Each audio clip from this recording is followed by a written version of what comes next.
자매를. 여러분, 우리가 지난주일 하나님의 거룩한 가족, 홀리 패밀리를 주제로 한 말씀을 나눴었습니다. 우리는 예수 그리스도로 말미암아 거듭나서 창조주이시며 심판의 주 되신 하나님을 아버지라고 부르는 하나님의 자녀들이 되었습니다. 그래서 우리는 하나님만 온전히 끝까지 바라보며 살아가는 사람들, 그리고 우리는 순종하는 자식처럼 하나님께 순종하는 사람들, 그리고 그 하나님 아버지를 두려워 경외할 줄 아는 사람들이 바로 하나님의 거룩한 가족, 홀리 패밀리라고 말씀드렸습니다. 그런데 그 거룩한 가족을 거룩한 가족 되게 하는 기초가 되는 힘이 있으니 그것은 다름이 아닌 사랑의 힘입니다. 여러분, 자기의 가족을 사랑하지 않는 사람이 어디 있겠습니까? 그저 사랑을 표현하는 것이 서툴고 어색해서 그렇지, 또 살아가면서 주고받은 상처와 오해가 쌓여와서 그렇지, 사실 내가 속해 있고 나를 있게 한 내 가족을 사랑하지 않는 자가 어디 있겠습니까?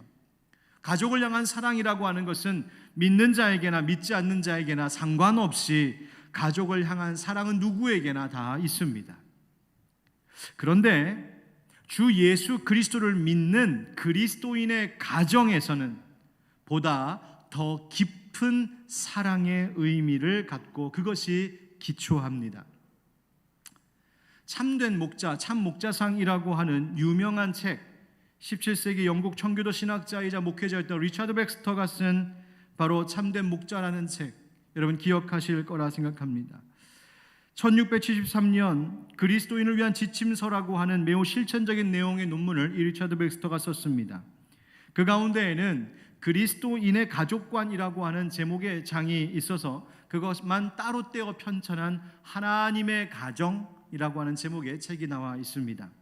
그 책에는 그리스도인의 결혼관, 그리스도인의 가정관, 그리고 그리스도인의 그 거룩한 가정의 부모란 어떤 부모여야 하고 자녀는 어떤 자녀이어야 하는가 등의 아주 실천적인 내용들이 많이 들어 있습니다.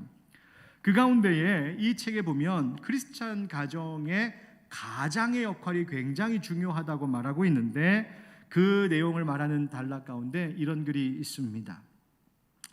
가족들을 향한 신령한 사랑으로 차고 넘치는 가장이 되어야 합니다. 어떤 사랑이라고요? 신령한 사랑. 가족들의 영혼을 구원하는 것이 가장의 가장 큰 관심사여야 하고 그들의 영적인 비참함에 가장 민감하게 반응할 수 있어야 합니다. 하늘의 신령한 양식을 나눠주는 일에 주의를 기울이고 무엇이나 그것을 가로막지 못하도록 해야 합니다. 잠시 있다가 사라질 세상 재물과 부요함을 가족들의 영원한 부요함보다 우선시해서는 안 됩니다. 많은 일에 분주하느라 가장 필요한 한 가지를 소홀히 하는 일이 없어야 합니다. 자신과 자녀들을 위해서 좋은 편을 택하십시오. 꼭 한 가정의 아버지만 말하는 것은 아닐 겁니다. 그 가정에 하나님께서 영적인 가장으로 세우신 이들이 있습니다. 여러분, 정말 가족을 사랑한다면 그 사랑이란 신령한 사랑이어야 한다고 합니다. 여러분, 신령한 사랑이라는 것이 뭘까요?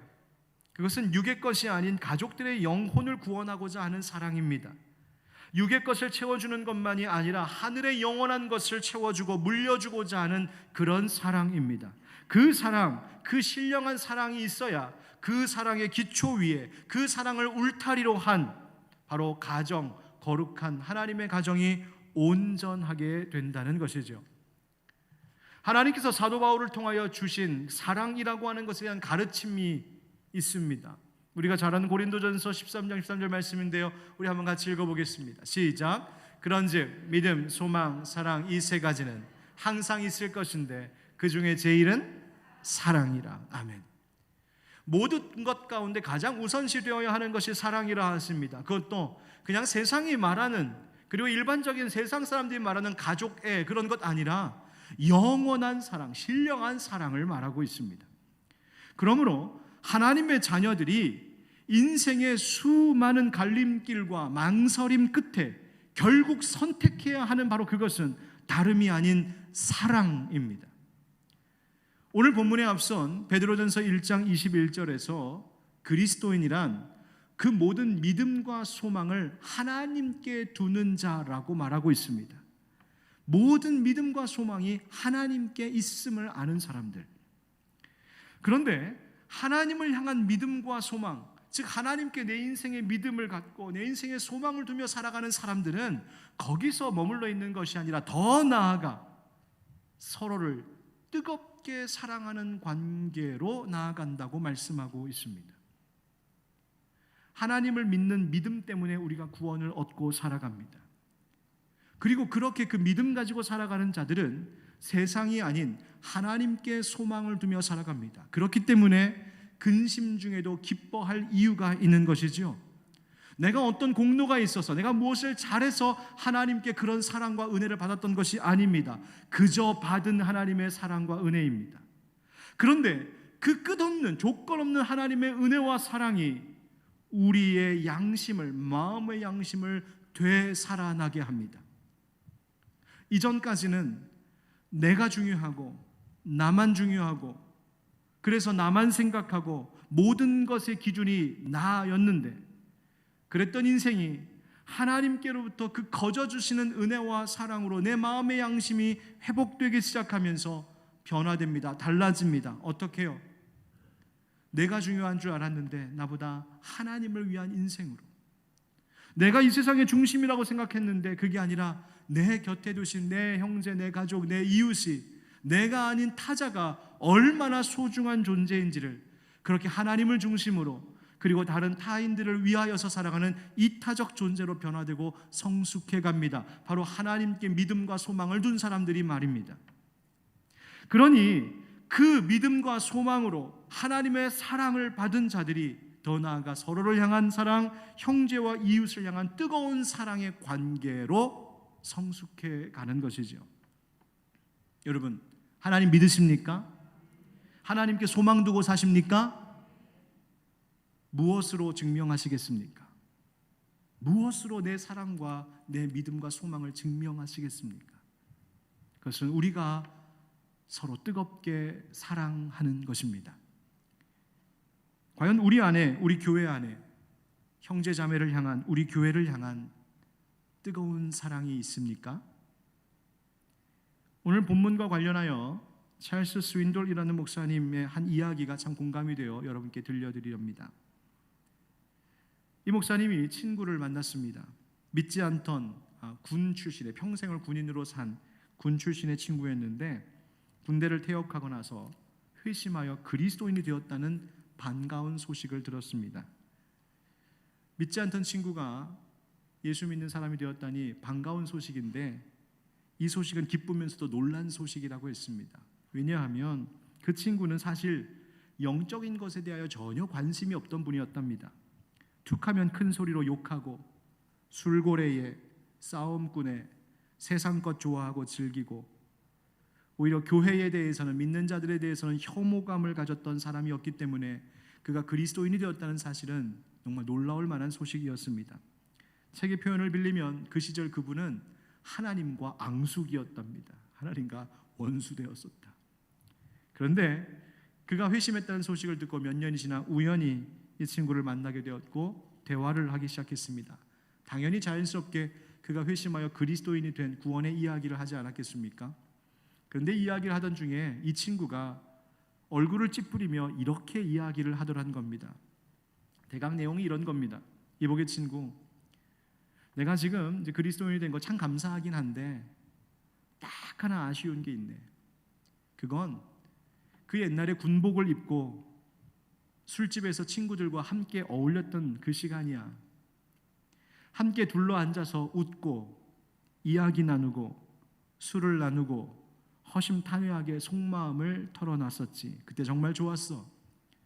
우리가 즐겼던 그 멋진 시간을 대신해 줄 것을 나는 아직 못 찾았네. 내 잘못을 고백할 사람, 고백해도 되는 사람, 내 어깨에 그때마다 팔을 두르며 나에게 그래도 괜찮다고 말해줄 그런 사람이 이제는 내게 없다네. 그러니까 그리스도인이 되긴 했지만 오히려 해결되지 않은 그 마음의 갈증이 있다는 겁니다.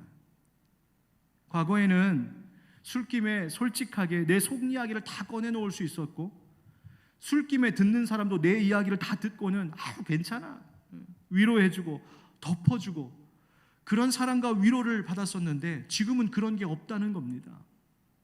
외롭다는 거죠. 사랑받아야 되는데 그리스도인이 되고 나서 오히려 사랑받지 못하고 오히려 더 고독하다는 말입니다. 이 친구의 말을 들은 찰스 윈들 목사님의 다음 고백이 이렇습니다. 들어보세요. 나는 속이 울렁거렸습니다. 그의 말에 충격을 받아서가 아니라 그의 말에 동의할 수밖에 없었기 때문입니다. 그는 피난처, 곧 그의 말을 끝까지 들어줄 누군가가 필요했습니다. 흔히 교회라고 하는 인간미 없는 작품이 아닌 진정한 하나님의 가족이 필요했습니다. 그는 그리스도의 몸, 그와 함께 울고 웃고 그를 이해하고 받아주고 함께 싸우고 함께 고난받을 믿음의 형제자매가 필요했습니다. 하나님의 가족이 그들의 받은 참된 삶과 서로에 대한 진실한 사랑의 소명을 망각하게 되면 그들의 사랑은 동네 술집에서 나누는 우정에도 못 미치게 됩니다.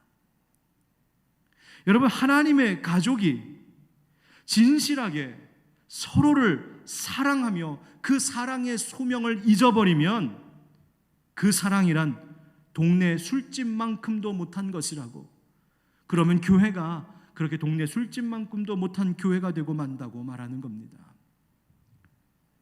여러분, 혹시 우리 교회와 우리 목장이 오늘의 현대 교회가 그런 모양은 아닐까요? 요즘 아이들이 학교를 등교하는 계약이 아직 이루어지지 않았기 때문에 별로 못 보지만, 정상적으로 아이들이 학교를 다닐 때 제가 깜짝 놀라서 보았던 모습이 있습니다. 목사들은 월요일에 주로 쉽니다.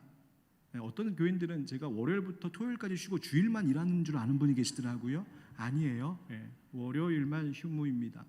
또 굳이 그런데 월요일날 또 전화해 주시는 감사한 분들도 계세요.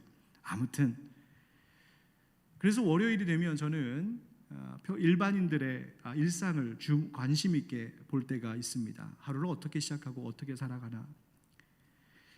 그런데 아이들을 학교에 등교시키고 나면 그 젊은 엄마들이 또 애들 교문에 다 들어가고 나면, 아니면 집에 갔다가 집안 정리 좀 해놓고 나면 다시 엄마들끼리 나와 모이는 곳이 있습니다. 바로 동네 카페입니다. 물론 모든 엄마들이 다 그런 것은 아닌데 생각보다 꽤 많은 분들이 그런 것을 제가 보았습니다.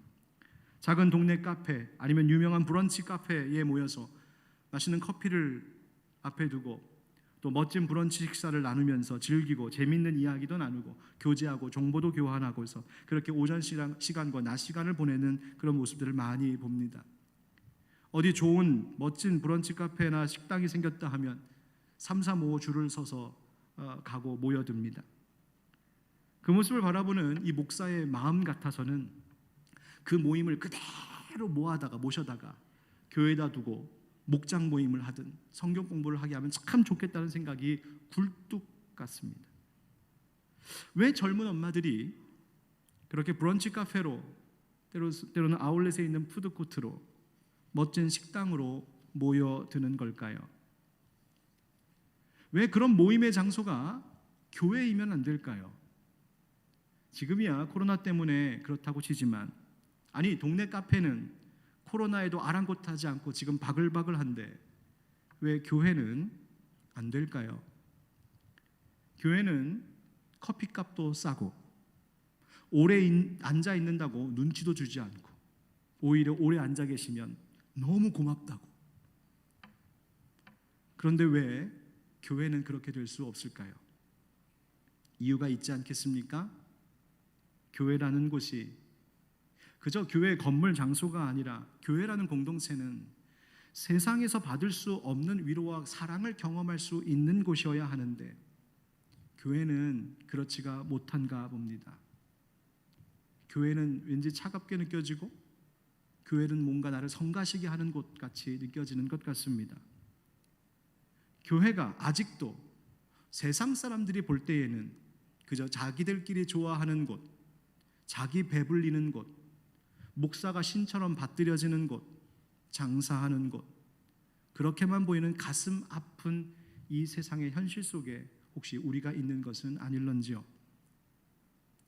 오늘 성경은 우리가, 교회가 뜨거운 사랑을 경험하게 하는 곳이어야 한다고 말하고 있습니다. 여러분, 어떻게 해야 그렇게 될까요? 교회가 왜 사랑이 없느냐고, 우리 교회가, 한국 교회가 왜 동네 술집, 동네 카페만도 못하냐고, 왜 이 모양이냐고 우리가 말만 하지 말고 어떻게 하면 뜨거운 사랑의 공동체가 될 수 있을지, 그것을 위하여 내가 뭘 해야 우리 교회가 그렇게 될 수 있을지 생각해보고 그것을 여러분 실천해야 하지 않겠습니까? 어떻게 해야 할까요? 따라 하시겠습니다. 뜨겁게 사랑한다는 것은, 우리 22절 같이 읽어보실까요? 시작. 너희가 진리를 순종함으로 너희 영혼을 깨끗하게 하여 거짓이 없이 형제를 사랑하기에 이르렀으니 마음으로 뜨겁게 서로 사랑하라. 아멘. 여러분, 이 말씀에는 사랑한다, 사랑이라고 하는 단어가 2번 나오지만 여기서 중심이 되는 말은 마지막에 나오는 뜨겁게 서로 사랑하라라는 말입니다. 여기서 뜨겁게라는 것은 감정의 격정적인 것을 이야기하지 않습니다. 이 뜨겁게라고 하는 액테노스라고 하는 헬라어는 끊임이 없는, 그러니까 포기하지 않고 멈추지 않는 사랑을 말합니다. 끊임없는 사랑.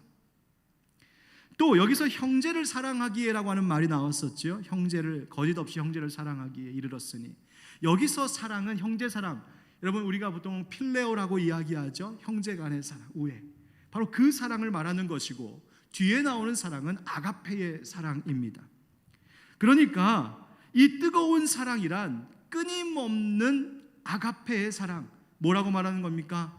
우리들에게 뜨겁게 끊임없이 포기하지 말고 멈추지 말고 하나님이 너희를 사랑하신 것처럼 그렇게 사랑하는 너희, 그런 교회가 되어야 한다고 말씀하고 있습니다.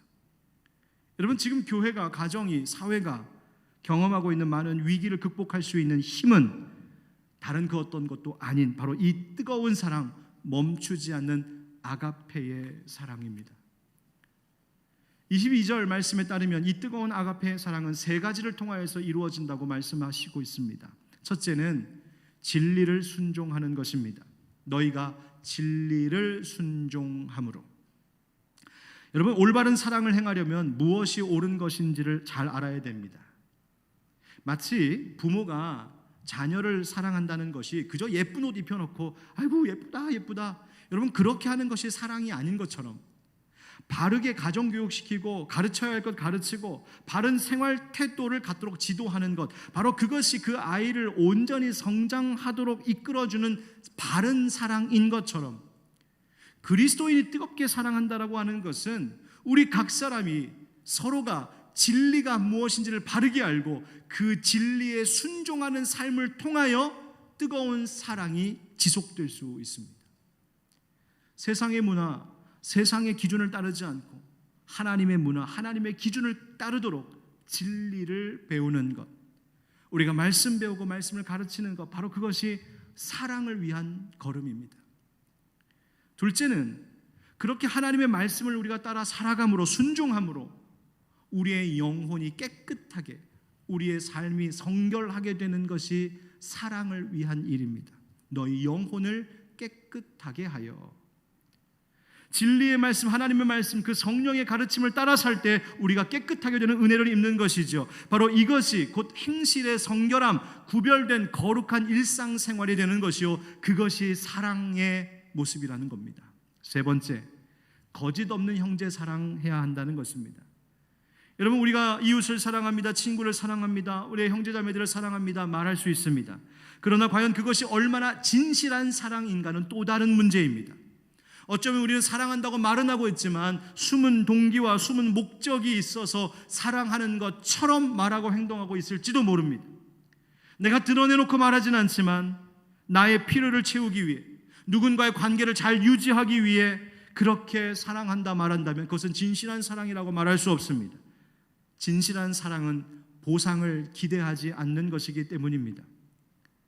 말로는 사랑한다고 하면서도 아무것도 그 사랑을 위해 섬기고 베풀고 나누지 않는다면 진실한 사랑일 수가 없습니다. 사랑이란 내 주머니에 있는 것을 꺼내서 내놓는 것입니다. 이렇게 뜨거운 사랑, 끊임없는 아가페란 진리를 알고 진리에 순종하는 삶, 그리고 깨끗한 영혼, 거룩한 일상을 살아가는 삶, 그리고 거짓 없이 진실함으로 형제를 사랑하는 것, 바로 이것들이 모여 뜨거운 사랑, 진정한 끊임없는 아가페의 사랑을 이루는 사랑의 공동체가 되게 한다는 것입니다. 하늘빛 광성교회 형제자매 여러분, 그리고 이 자리에 예배하는 성도님들, 영상을 통하여 예배 가운데 함께 하시는 우리 교우님들, 우리는 서로 사랑하라고 하신 예수님의 그 새 계명을 받은 사람들입니다. 왜 예수님께서 그 많은 것 가운데 서로 사랑하라고 하는 계명을 가장 큰 계명으로 우리에게 주셨을까요? 한번 생각해 보셨습니까? 슬픔이 많은 이 세상, 지금도 현실의 부딪힘 속에서 신음하고 망연자실하고 괴로워하고 그 채워지지 않는 공허함과 외로움에 몸살하고 있는 많은 사람들, 교회에 등록하여서 다니고는 있지만 여전히 옛날에 다녔던 그 동네 술집, 동네 카페의 그 따뜻한 분위기, 그것이 더 그리워서 지금도 기웃거리는 그 마음들을 치료하고 그 마음들을 붙잡아주고 그 마음들을 살릴 수 있는 것은 오직 예수님의 뜨거운 사랑뿐이기 때문에 주님은 우리에게 서로 사랑하라고 말씀하시지 않았겠습니까? 우린 뜨겁게 서로 사랑해야 합니다. 그런 교회 함께 만들어 가십시다. 그래서 적어도 우리 교회가 동네 술집, 동네 카페보다는 더 나은 우리 교회 되어야 하지 않겠습니까? 그런 우리가 되기를 우리 주 예수 그리스도의 이름으로 축원합니다. 그런데 이제 서로 사랑하자 하면 우리에게 부딪혀오는 질문이 하나 있습니다. 한번 따라해 보실까요? 우리가 정말 사랑할 수 있을까? 옛날에 유명한 이런 CF 광고가 있었습니다. 기억나세요? 우리 그냥 제가 정우성이 아니라서 죄송합니다. 우리 그냥 사랑하게 해주세요. 우리 그냥 사랑하게 해주세요. 아주 유명한 광고 카피였죠. 무슨 사연이 이들에게 있었는지 모르지만 두 남녀가 뭔가로부터 사랑을 방해받아 혹은 사랑을 이룰 수 없어서 안타깝게 절규하는 그런 광고였습니다. 사랑을 방해하는 이유. 그런데 사실 우리의 서로 사랑을 방해하는 것은 우리의 바깥에 있는 것이 아니라 우리 안에 있다는 사실을 기억해야 합니다. 그냥 우리 사랑하게 해주세요, 이 말은 사실 다른 사람들에게 할 이야기가 아니라 내가 나 자신에게 해야 하는 말이란 말입니다. 왜일까요? 여러분, 서로 사랑하라는 말씀을 들을 때 우리의 마음속에 두려움이 밀려옵니다. 내가 정말 사랑할 수 있을까? 내가 그럴 수 있을까? 무엇에 크게 실수하거나 큰 실패를 경험한 사람이 있는 분은 그것에 대한 두려움이 있습니다. 예를 들어 운전하다가 크게 사고를 한번 낸 적이 있으신 분은 다시는 핸들 잡기가 무섭습니다. 운전하는 게 두렵습니다. 아니면 바닷가나 수영장에서 물에 빠져 물 먹고 한번 크게 죽을 뻔했던 고비를 겨우 넘기신 분은 다시는 난 물가에 안 가겠다, 무섭고 두렵습니다. 마치 그것처럼 사랑에 실패했던 경험, 그것이 뭐 연인 관계이든 아니면 가족이든 아니면 교회의 신령한 사랑이든 사회에서든 사랑과 관계의 배신을 당했거나 상처를 받았거나 아니면 내가 사랑한다고 했는데 오히려 그 결과가 좋지 않았던 경험이 있는 사람들은 다시 사랑합시다, 서로 사랑합시다 할 때 두려움이 밀려옵니다. 또 현실적인 어려움이 먼저 내 눈에 들어올 때가 있습니다. 내가 어떻게 예수님처럼 사랑하겠어요? 섬기고 사랑하는 거 좋은 일인데 그거는 특별히 잘하는 분들이 계시잖아요. 그분들이 하는 거죠. 저는 아직 지금 내가 이렇게 바쁜데 누굴 사랑하고 누굴 섬기겠어요? 회사 일이 이렇게 바쁘고 집안일이 끝도 없고 내 사업이 이렇게 어려운 형편 가운데 있는데 웬 사랑 타령 한가한 소리 하고 계시네요. 아유, 그래요 목사님, 사랑해야죠. 그런데 제가 사랑을 좀 먼저 받고요, 제가 상처가 많거든요, 제가 외롭거든요, 제가 상처가 좀 치료가 되고 채워지면 그때는 넘치는 사랑할 수 있지 않겠어요? 그래, 저 먼저 사랑해 주세요. 이것이 우리들 마음의 소리입니다. 이 마음의 소리들이 우리로 하여금 사랑하는 것을 방해합니다. 하지만 성경은 이와 같은 우리 현실의 한계와 우리의 연약함이 뜨겁게 사랑하지 않아도 될 변명이 될 수 없다고 말합니다. 성경은 현실의 한계와 우리의 연약함과 상처와 상관없이 내 가슴이 상처로 찢어져 피가 철철 흐르고 있다 할지라도 그것과 상관없이 우리는 사랑해야 하고 사랑할 수 있다고 말해줍니다. 어떻게 그럴 수 있나요? 우리는 거듭난 사람들이기 때문입니다. 23절부터의 말씀을 제가 읽겠습니다. 너희가 거듭난 것은 썩어질 씨로 된 것이 아니요 썩지 아니할 씨로 된 것이니 살아있고 항상 있는 하나님의 말씀으로 되었느니라. 그러므로 모든 육체는 풀과 같고 그 모든 영광은 풀의 꽃과 같으니 풀은 마르고 꽃은 떨어지되, 우리 다 같이 25절 시작. 오직 주의 말씀은 세세토록 있도다 하였으니 너희에게 전한 복음이 곧 이 말씀이니라. 아멘. 여러분, 거듭났다는 것은 하늘로부터 위로부터 다시 태어났다는 말입니다. 위로부터 다시 태어났다는 것은 이제 내가 살아가는 내 삶을 유지하고 지탱해주고 있는 모든 이 힘의 공급은 이 땅이 주는 것이 아니라, 다른 사람들이 무엇이 물질이 주는 것이 아니라, 나를 다시 낳으신 하나님께로부터 오는 그 힘으로 내가 살아가는 그 인생을 살게 되었다는 말입니다. 그것이 거듭났다는 것입니다. 나는 하나님 주시는 힘으로 살아가는 겁니다. 그렇다면 우리가 이 세상에서 사랑할 힘도 내 삶의 어떤 환경과 세상의 조건이나 나의 강하고 연약함에 그것에 있는 것이 아니라 하나님께서 부어주시는 힘으로 나는 살아갈 힘도 사랑할 힘도 얻게 되는 것입니다. 그리고 그 힘은 바로 살아있고 항상 있는 하나님의 말씀을 통하여 그 사랑과 은혜가 우리에게 부어지는 것입니다. 말씀을 통하여. 어떤 수도자가 길을 가고 있었습니다. 그 길은 외길, 골목길이었습니다. 좁은 골목길. 그런데 저 앞에 어떤 사람이 다가오고 있는 것을 보았습니다. 가만히 보니까 나병 환자입니다. 그런데 그 환자의 모습이 얼마나 끔찍하던지 가던 길을 멈추고 섰습니다. 과거에 나병 환자를 죄인 취급했던 옛날에 그 어리석은 관습 때문이기도 하거니와 이 나병 환자의 몰골이 쳐다볼 수도 없을 만큼 그렇게 끔찍해서 이 수도사는 마음속에 세상의 모든 황금을 다 갖다 준다 해도 나는 저 사람하고 가까이 할 수 없겠다 생각이 들었습니다. 그런데 그 좁은 외길에서 저 나병 환자가 자기 앞으로 다가오고 있는 겁니다. 피하고 싶지만 피할 곳이 없습니다. 그 골목이 얼마나 좁던지 서로 스치고 지나가지 않을 수가 없는 그런 길이었습니다. 그래서 뒤로 돌아가서 도망칠까 생각도 들었는데 그 두려움과 망설임이 오고 가는 순간 자기가 방금 전까지 기도하고 예배했던 그 교회 안에 십자가, 그 위에 달리신 예수님이 떠오르더랍니다. 그 십자가가 자기가 도망치려는 길을 가로막아 섰습니다. 꼼짝없이 골목 한가운데 멈춰 서 있는데 누더기를 걸친 나병 환자가 느릿느릿 자기 앞으로 다가오고 있습니다. 헝겊으로 싸맨 손을 내밀면서 아픔이 서린 온유하고 겸손한 눈으로 자기를 바라보았다고 이 수도사가 고백합니다.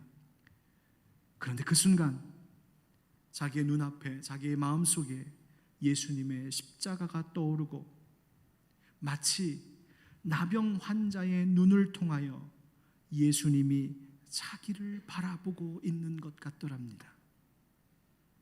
그러면서 이 수도사가 고백하기를 이와 같이 말합니다. 무슨 일이 제게 일어났는지 정말 모르겠어요. 앞으로 껑충 뛰어나가 그 나와 환자를 껴안고 그 입술에 입을 맞춘 거예요. 제가. 나 환자는 울음을 터뜨렸고 저도 그와 함께 울었어요. 가지고 있던 모든 것을 꺼내 그에게 건네주었죠. 그러나 그건 제가 그에게서 받은 것에 비하면, 그가 입맞춤으로 제게 준 깨달음에 비하면 아무것도 아니었어요. 그 나 환자의 눈에서 저는 말씀이 강생한 신비, 즉 말씀이 육신이 되어 이곳에 임하신 그 신비를 엿보았어요. 20세기 이탈리아의 카를로 까레토라는 수사의 고백입니다. 여러분, 우리는 사랑할 수 있습니다. 언제? 풀처럼 마르지 않고 꽃처럼 떨어지지 않는 영원한 복음의 말씀으로 힘을 얻을 때에 우리는 감히 사랑할 수 있습니다. 예수 십자가의 사랑이 내 눈에 가득 찰 때 세상이 사랑스럽게 보이는 것입니다.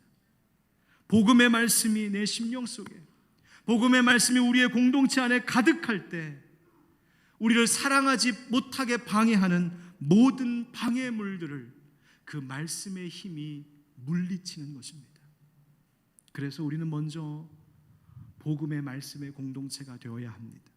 우리 교회가.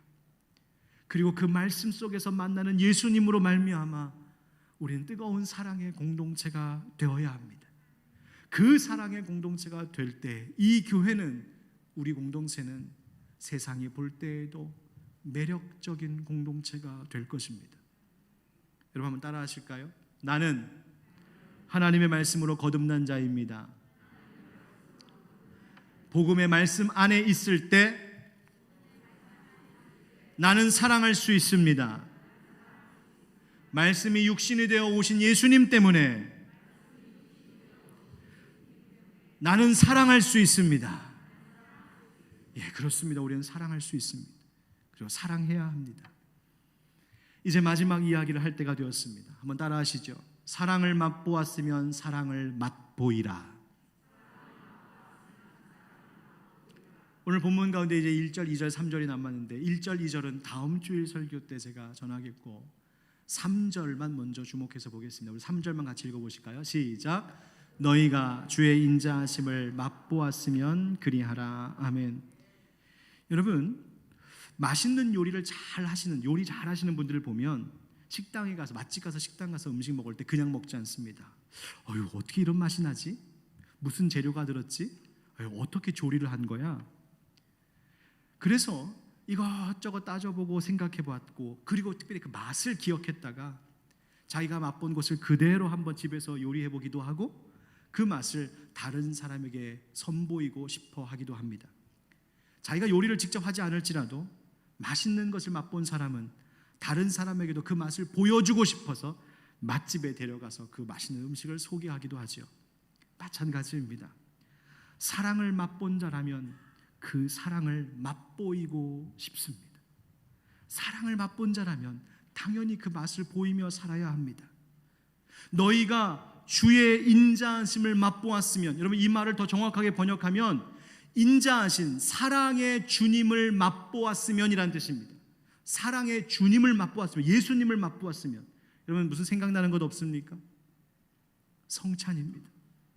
예수님께서 자신의 살과 피를 내어주신 그것을 기념하는 빵과 포도주를 맛보는 자들이라면, 그 사랑을 맛본 자라면 세상에 나가 너희가 그 맛을 보이며 살아야 한다고, 너희가 그 거룩한 식탁 위에 빵과 포도주가 되어야 한다고 그렇게 우리에게 말씀해주고 있는 것입니다. 사도 베드로는 우리 그리스도인들이 살아가고 있는 이 삶의 모습을 마치 예수님의 사랑이라고 하는 멋진 요리를 먼저 맛본 자가 그 맛을 아직 알지 못하는 자들에게 그 사랑을 전해주고 그 사랑을 잘 조리해서 나누어주고 맛을 보이는 예수님 사랑의 셰프가 되어 살아가는 것이라고 우리에게 말해주고 있습니다.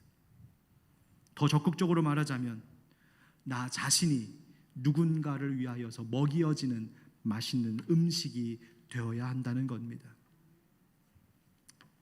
여러분, 제가 물어보겠습니다. 예수님의 사랑을 맛보셨습니까? 만약 아직 예수님의 사랑을 맛보지 못하신 분이라면 우리 하늘빛 광성교회 이 말씀과 사랑의 공동체를 통하여 그 사랑을 맛보실 수 있기를 축복합니다. 그리고 사랑을 맛보셨다면 이제 그 사랑의 맛을 세상 가운데 보이는 삶을 살아가시길 축복합니다. 코로나 같은 힘겨운 일을 많이 만나는 이 세상에서 여러분, 우리 하늘빛 광성교회가 꼭 필요한 교회가 되기를 원한다면 우리는 사랑의 맛을 보이는 교회, 사랑으로 매력 넘치는 교회가 되어야 합니다. 내가 먼저 사랑받아야 되겠다고 변명하지 마십시오. 내가 먼저 위로받아야 되겠다고 핑계대지 마십시오. 사랑이라고 하는 것은, 그리고 위로라는 것은 내가 사랑할 때 오히려 그 사랑이 채워지는 것이고, 내가 누구를 위로하고자 할 때 오히려 주님께로부터 받는 위로가 넘치는 법입니다. 오늘 다음의 말씀을 읽어드리는 것으로 설교를 마치겠습니다. 요한일서 4장 19절부터 5장 4절입니다. 우리가 사랑함은 그가 먼저 우리를 사랑하셨습니다. 누구든지 하나님을 사랑하노라 하고 그 형제를 미워하면 이는 거짓말하는 자니 보는 바 그 형제를 사랑하지 아니하는 자는 보지 못하는 바 하나님을 사랑할 수 없느니라. 우리가 이 계명을 주께 받았나니 하나님을 사랑하는 자는 또한 그 형제를 사랑할지니라. 예수께서 그리스도이심을 믿는 자마다 하나님께로부터 난 자니 또한 낳으신 이를 사랑하는 자마다 그에게서 난 자를 사랑하느니라. 우리가 하나님을 사랑하고 그의 계명들을 지킬 때에 이로써 우리가 하나님의 자녀를 사랑하는 줄을 아느니라. 하나님을 사랑하는 것은 이것이니 우리가 그의 계명들을 지키는 것이라. 그의 계명들은 무거운 것이 아니로다. 무릇 하나님께로부터 난 자마다 세상을 이기느니라. 세상을 이기는 승리는 이것이니 우리의 믿음이니라. 아멘. 기도하겠습니다. 이 시간 우리 함께 기도합시다. 주님, 예수님의 사랑을 맛보게 하옵소서. 그리고 우리 교회가 그런 사랑의 맛을 보이는 교회 되게 하여 주옵소서. 그 뜨거운 사랑으로 인하여서 이 세상 가운데 정말 사랑을 맛보이는 우리의 인생이 되게 하여 주시옵소서. 우리 함께 우리 각 사람의 삶을 위해 우리 교회가 사랑의 공동체, 복음 말씀의 공동체가 되게 해달라고 우리 함께 시간 마음을 모아 기도드리겠습니다. 기도합시다. 은혜가 풍성하신 아버지 하나님, 이 시간 주님의 은혜를 구하며 나아갑니다. 아픔과 눈물이 많은 이 세상, 사랑이 필요합니다. 위로가 필요합니다. 주님, 우리 하늘빛 광성교회가 예수 사랑을 맛본 말씀의 공동체로 더욱더 깊어지게 하시고, 그 말씀 속에서 만나는 예수님의 사랑 때문에 내가 사랑할 수 있습니다. 사랑하며 살겠습니다. 그렇게 고백하며 나아가는, 그리고 실천하는 우리가 되게 하여 주시옵소서. 오 주님, 지친 심령들을 위로하여 주시고 주의 사랑에 넘치게 하여 주옵소서. 우리에게 친히 모든 것을 내어주신 사랑의 예수님,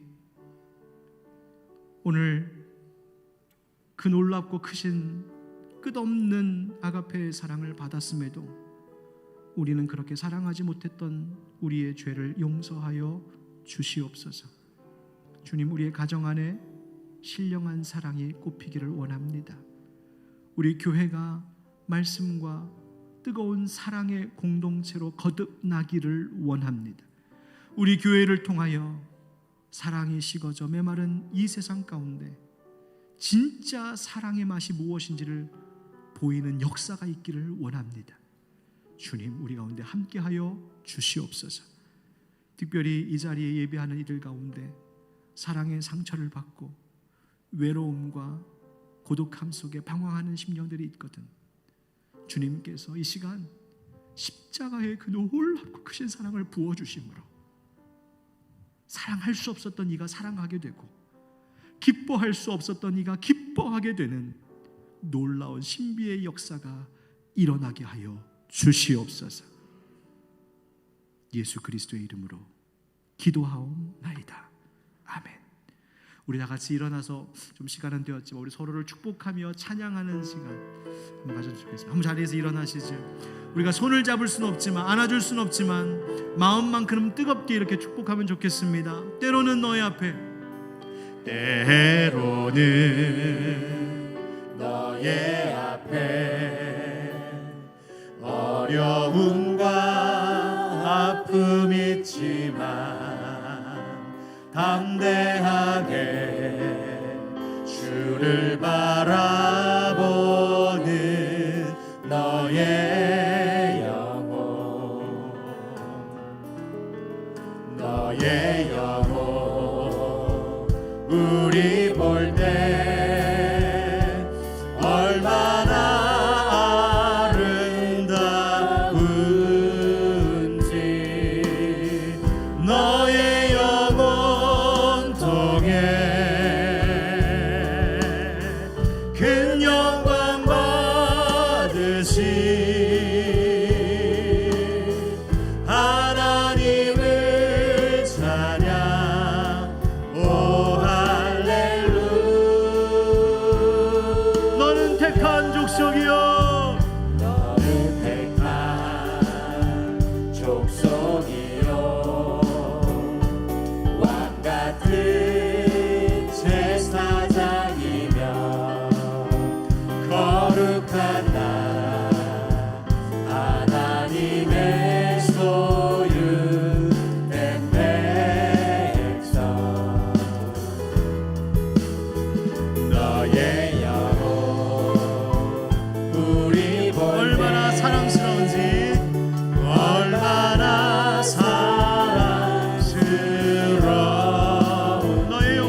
받으신 하나님 찬양, 하나님을 찬양.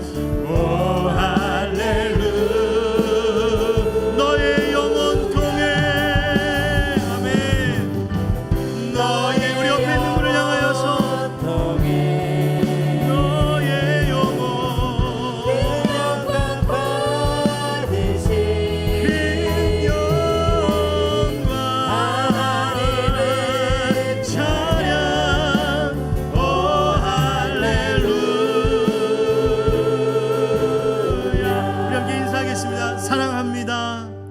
사랑합니다. 감사합니다. 축도하겠습니다. 이제는 우리 주 예수 그리스도의 은혜와 하나님 아버지의 크고 놀라우신 사랑과 성령의 교통하심과 역사하심이 세상이 어렵고 힘든 속에서도 우리는 주의 신령한 사랑을 뜨겁게 나누는 자들 되기를 원합니다. 마음속에 간절히 바라고 구하는 모든 주의 백성들 위해 저들의 가정과 일터와 교회와 이 사회, 나라, 민족, 열방 가운데 영원까지 함께 하시길 간절히 축원하옵나이다. 아멘.